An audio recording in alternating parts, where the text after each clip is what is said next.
Going to have just a light look at taking you through some key principles of data accuracy.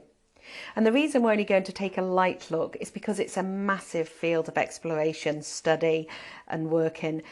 You've heard the terms data analyst, data scientist. These are the types of career paths that take you deep into the field of data accuracy. But we're just going to take you through a couple of points that will help you understand and frame it and understand how it fits into this world of data-driven marketing, data-driven decision making.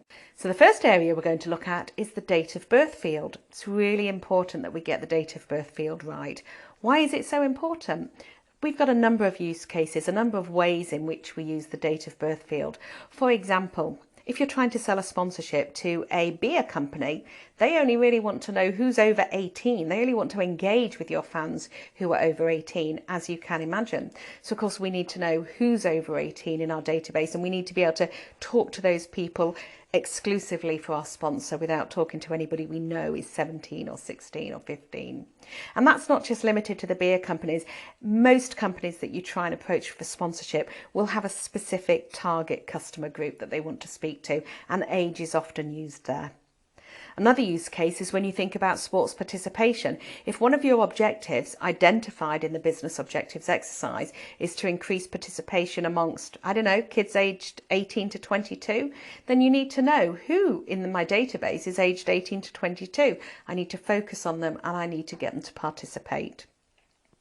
Another really nice use case is the issuing of a birthday email. Who doesn't like to receive a birthday email, especially if it includes a discount code for an online store, something like that. So get in the date of birth field so you can sell your sponsorships, identify what programs you need to implement for participation, can even help you with sourcing the right products for your online store, and issuing birthday emails. All come down to having a correct and valid date of birth field. Now, the reason it can become quite complex and we've got to think about accuracy is because of the number of different ways we can write our date of birth and the number of different ways form builders and web builders ask for the date of birth. For example, DD, MM, YY, YY, that's the classic European way of asking for a date of birth. But over in the States, they ask for MM, DD, YY, YY. So for example, if you were born on the 2nd of November 2011, but the form transposes that, put in the month first followed by the date, it'll come out as the 11th of February. So anybody born on the 2nd of November will get their birthday email on the 11th of February.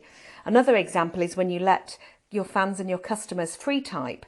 2nd of November can be written 2nd November or Nov2 or November 2. There are so many different ways that we can collect that data that we need to have a standard. We need to understand what is the way we need this data to be collected so that we can use it.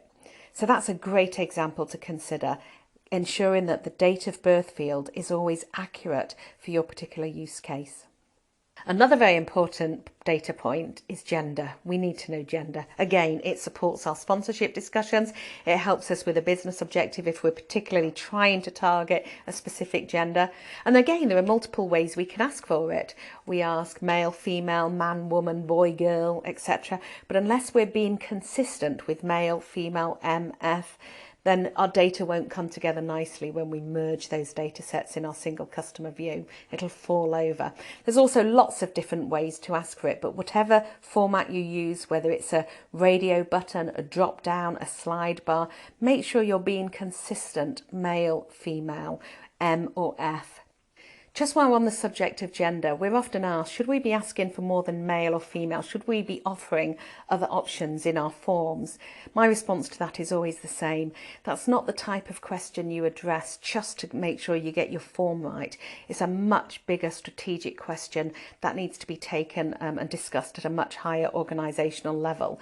Whatever that response is, whatever quantity of options, whatever those options are, the key point is be consistent with your wording, ideally, and secondly, use the types of formats that are going to enable you to get the correct answer. Don't allow the free type in because you'll get male, female, man, woman. Make sure we're giving those tick boxes, those radio buttons, or those drop downs.